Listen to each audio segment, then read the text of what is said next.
So I think one of the benefits of being the moderator is that I got to see the presentations and just skip over all the things that I've seen others will talk about. So we have a lot of different programs and classes and so forth, but I'd like to maybe just skip all that. I'll be able to answer questions if you have specific ones at the end, and talk about some of the elements that guided our thought process as we came up with a plan for the Entrepreneurship Center. So what we're trying to do is the Technion wants to be a global academic leader in technological entrepreneurship. And we focus on technologies because we want to build on our strengths and our assets, and therefore that's what we're focusing on. But what we want to do is not try to create as many startups as possible. Our goal is not startups. We want to create a deep cultural change in our students' way of thinking. We're trying to promote an entrepreneurial mindset. We're not trying to promote startups. And we do that, if you look at the circle below, realizing that the world is constantly changing. So we're creating a cultural change, but we're also trying to build a structure within the university that is capable of constantly changing, constantly adapting to the changing world. So whatever we plan out, 2 years from now, may need to change and shift, and we'll try a class, and if it doesn't work, we'll switch it. And we have that. The management of the Technion is giving us the ability to be a little more flexible and try things out, just like we tell our entrepreneurs. And we believe that through that, we will have a student body, alumni, faculty, and even community with an entrepreneurial mindset, which in turn will lead to technology transfer, venture creation, entrepreneurship, okay? But that's not the goal, that's the byproduct. Now the reason for that, and I'm not gonna go into that, we have on the slide some of our notable alumni and faculty members who've done very well. But what I would like to point out is not the names or the numbers, but rather on the next slide, you can see just a few of them, the length of time that it took between when they graduated from the Technion and when they launched their company. And as you can see, all of them worked in industry before, had some experience, learned elsewhere before they started working.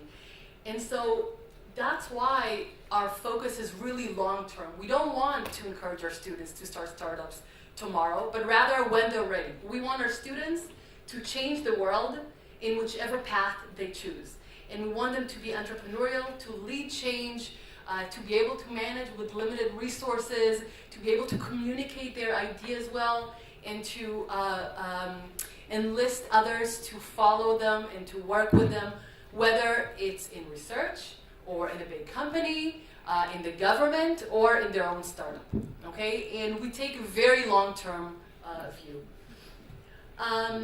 So all of our activities, and I'm not gonna go into them, are structured just like everyone else, as a funnel. We have the masses at the top, we wanna reach everyone, and then at the bottom we have more targeted programs. And what we try to do, I think something that I haven't heard mentioned, is that we really try to make it very, very clear what the next step is, and even structured over the year. So just to give a little example, so we'll try to run our hackathons generally in the beginning of the year. So school year starts in October. We give the students a couple of months to, realize that the school year started, figure out their classes and so forth, and then we'll run our hackathons and our 3-day startup programs. We have a few of those. And we do that in the beginning because the hackathons are a really, really great tool for several things, but among them, to form a team and to start coming up with an idea. The idea will definitely change, but it starts to get their juices flowing. And so once they come out, some students, they just had a blast and they go on doing their thing, but others want to continue. And we've learned that if we do it in June, the next time we can accompany them, it'll be a few months down the line and things will kind of fizzle out. So we try to have it in the beginning of the year, and then the next step would often be our pre-acceleration program, our BizTech program. And then after that, they will go into our more advanced accelerators or the startup MBA program.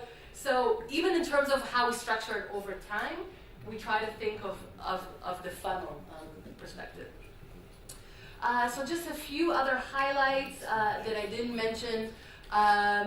The issue of global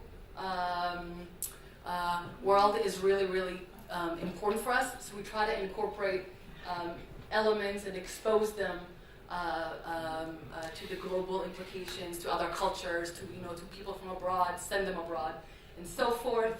Try to create entrepreneurship to be part of the campus culture.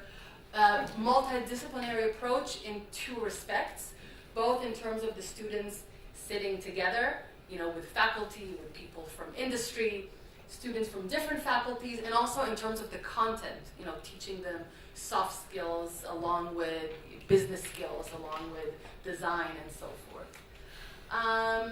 And just the last point that I would like to end with is how we structured. You ended with this, Martha, and this was a real issue that we struggled with, how to really have strong influence on the whole campus. And so the model that we have developed is a hub and spoke. So I actually didn't quite hear this model as one of the models that you mentioned, but the idea is to have the Entrepreneurship Center as the hub directly under the management of the Technion, as the knowledge center, as the coordinator. But in all of our activities, always work with the relevant groups at the Technion, be it the student body, very, very important, different faculties, our alumni organization, the Technology Transfer Office, and so forth. And so when we have an event, you'll generally see a few logos, okay? Because it will be in real collaboration, and in a university setting, you really, even if the management dictates it from above, you really need to go and work very closely with all the different units to get them actually interested in wanting to work with you. So I will end with this and invite our panelists for some questions and answers.